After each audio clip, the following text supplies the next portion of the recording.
할렐루야! 인간교회 성도여러분 반갑습니다. 오늘도 놀토가 가정예배 시간입니다. 오늘의 가정예배 시간에도 주님의 은혜와 사랑이 가득하기를 간절히 소망합니다. 나아가 주 은혜임을 다시 찬양하면서 예배를 시작하겠습니다.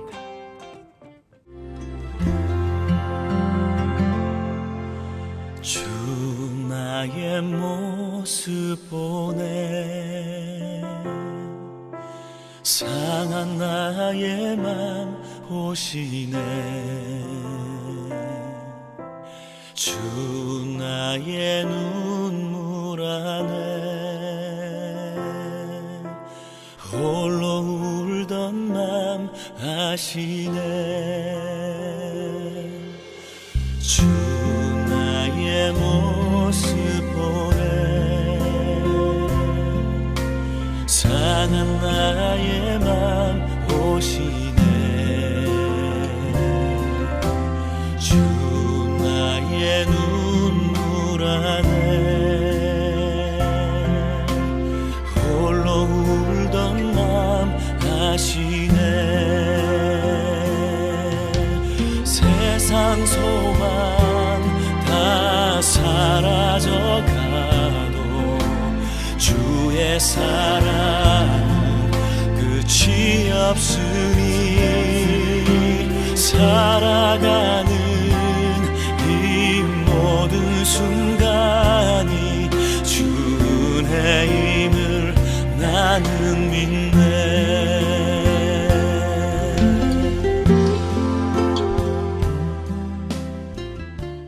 얼마 전 명절이 있었으면서 가족들끼리 많은 소통을 했을 거라 생각하는데요. 오늘도 특별하게 가족들끼리 그런 시간을 가졌으면 좋겠습니다.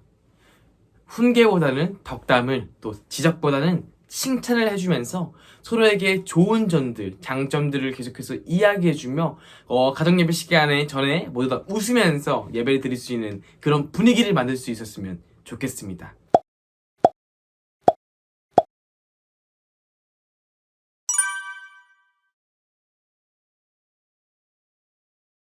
그때 히스기야가 병들어 죽게 되매 아모스의 아들 선지자 이사야가 그에게 나와서 그에게 이르되 여호와의 말씀이 너는 집을 정리하라 내가 죽고 살지 못하리라 하셨나이다. 히스기야가 낯을 벽으로 향하고 여호와께 기도하여 이르되 여호와여, 구하오니 내가 진실과 전심으로 주 앞에 행하며 주께서 보시기에 선하게 행한 것을 기억하옵소서. 하고 히스기야가 심히 통곡하더라. 이사야가 성읍 가운데까지도 이르기 전에 여호와의 말씀이 그에게 임하여 이르시되 너는 돌아가서 내 백성의 주권자 히스기야에게 이르기를 왕의 주상 다윗의 하나님 여호와의 말씀이 내가 네 기도를 들었고 내 눈물을 보았노라. 내가 너를 낫게 하리니 네가 3일 만에 여호와의 성전에 올라가겠고 내가 네 날에 15년을 더할 것이며 내가 너와 이 성을 아수르 왕의 손에서 구원하고 내가 나를 위하고 또 내 종 다윗을 위함으로 이 성을 보호하리라 하셨다 하라. 이사야가 이르되 무화과 반죽을 가져오라. 무리가 가져다가 그 상처에 놓으니 나으니라. 히스기야가 이사야에게 이르되 여호와께서 나를 낫게 하시고 3일 만에 여호와의 성전에 올라가게 하실 무슨 징표가 있나이까? 여호와께서 하신 말씀을 응하게 하실 일에 대하여 여호와께로부터 왕에게 한 징표가 이 말이이다. 해 그림자가 10도를 나아갈 것이니이까 혹 10도를 물러갈 것이니이까. 그림자가 10도를 나아가기는 쉬우니 그리할 것이 아니라 10도가 뒤로 물러갈 것이니이다. 선지자 이사야가 여호와께 간구하매 아하스의 해시계 위에 나아갔던 해 그림자를 10도 뒤로 물러가게 하셨더라.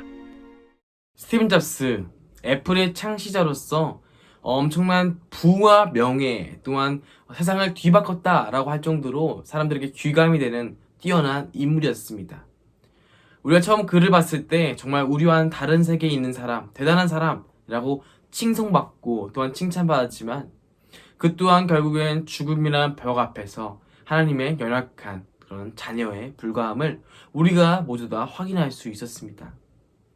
이뿐만 아니라 우리 주변에도 많은 부자들과 또 많은 귀감이 되는 사람들 또한 계속해서 이 세상에 머물렀으면 좋겠지만 결국에는 수명이라는 것, 또 죽음이라는 벽 앞에서 무너지고 또한 연약해지기 마련인데요. 오늘 본문 말씀에 나오는 히스기야 왕 또한 마찬가지였습니다. 여호와께서 보시기에 정직하게 라고 성경책에 기록될 정도로 그것 또한 하나님이 보셨을 때 또 우리가 봤을 때 정말로 귀감이 되는 뛰어난 왕이었습니다. 그럼에도 불구하고 그 또한 죽음이 앞에 드리워지자 연약한 모습을 드러내게 됩니다. 하지만 그 또한 대단한 왕임을 계속해서 보여줍니다. 그것은 어떠한 의사나 또한 좋은 약을 찾는 것이 아니라 다시 한번 더 벽 앞에 서서 하나님께 부르짖었기 때문입니다. 얼마나 놀라운 믿음입니까? 그 히스기야의 모습을 본 하나님께서 그의 기도와 염원을 들어주십니다. 그의 수명을 15년이나 연장시켜 주었으며 나아가 그의 나라 유다 또한 하나님께서 계속해서 지켜주실 것이라는 것을 약속합니다. 더 나아가서 그 약속의 징표로서 해시계를 10도나 바꿔주시면서 유례없는 하나님의 징표를 보여줌으로써 하나님이 얼마나 히스기야 왕을 대한 믿음을 고마워하고 기뻐하였는지를 이런 은혜를 통하여서 놀라운 응답을 통하여서 보여주게 됩니다. 이 얼마나 위대하고 대단한 일입니까? 그의 믿음이 강하면 강할수록 하나님께서 더 큰 은혜를 부어주셨던 것입니다. 그런데 혹시 이 말씀을 보시면서 이런 생각하지 않으십니까? 대단한 히스기야 왕, 나와는 다른 인물, 저만큼 믿음이 있어야지만 저만큼의 은혜를 받을 수 있구나 라는 생각을 말이죠. 사실 저는 좀 그런 게 있었는데요. 이처럼 놀라운 왕들과 위대한 왕들의 모습, 아니면 왕이 아니더라도 성경에 나와 있는 대단한 인물들을 보면 볼수록 나와는 다른 괴리감을 느끼기 마련입니다. 혹여나 하나님께서 저들의 모습과 나를 비교했을 때 나에 대해서 실망하지 않으실까라는 생각을 갖게 되기 마련이죠. 그렇다면 분명하게 오늘 본문 말씀을 통하여서 아니라고 말씀드릴 수 있습니다. 한마디로 정리한다면 히스기야 왕 또한 우리와 같은 연약한 왕이었습니다. 그는 수많은 전쟁들을 치르면서 사실 많이 불안해했습니다. 그는 이길 수 있을까? 혹여나 우리가 전쟁에서 지지 않을까? 유다가 멸망하지 않을까에 대해서 노심초사했던 인물이었고 그때마다 제사장 이사야가 찾아와서 하나님의 말씀을 통하여서 또 자신이 이야기하면서 그를 안심시키곤 했습니다. 이처럼 그 또한 수많은 전쟁들 가운데에서 담대함보다는 연약함이 앞섰던 사람이었던 것입니다.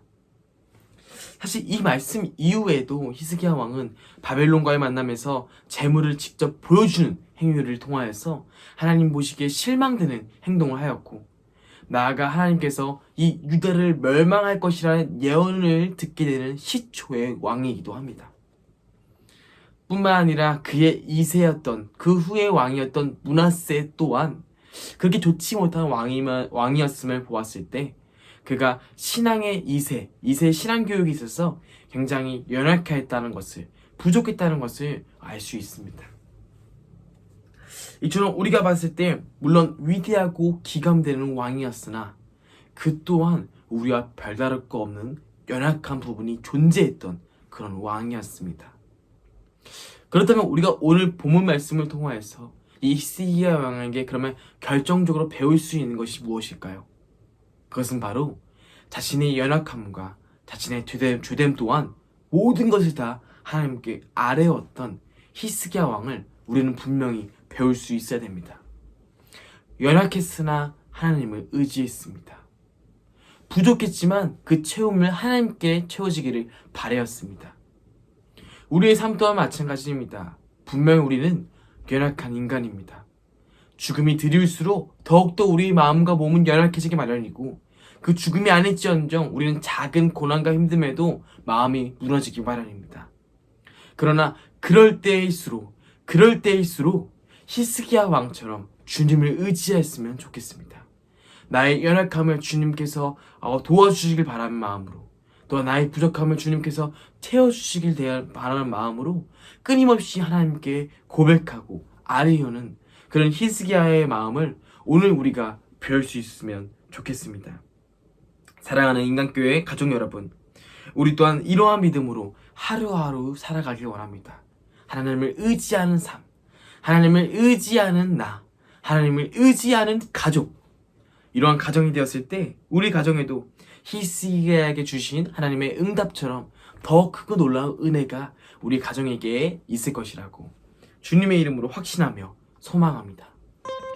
특별하게 오늘은 우리의 연약함을 가족 모두가 하나하나씩 고백하는 시간을 가졌으면 좋겠습니다.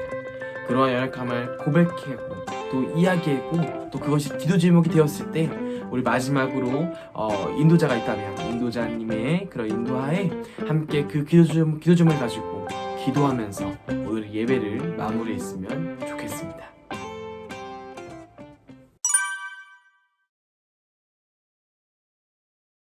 하늘에 계신 우리 아버지, 아버지의 이름을 거룩하게 하시며 아버지의 나라가 오게 하시며 아버지의 뜻이 하늘에서와 같이 땅에서도 이루어지게 하소서. 오늘 우리에게 일용할 양식을 주시고 우리가 우리에게 잘못한 사람을 용서하여 준 것 같이 우리 죄를 용서하여 주시고 우리를 시험에 빠지지 않게 하시고 악에서 구하소서.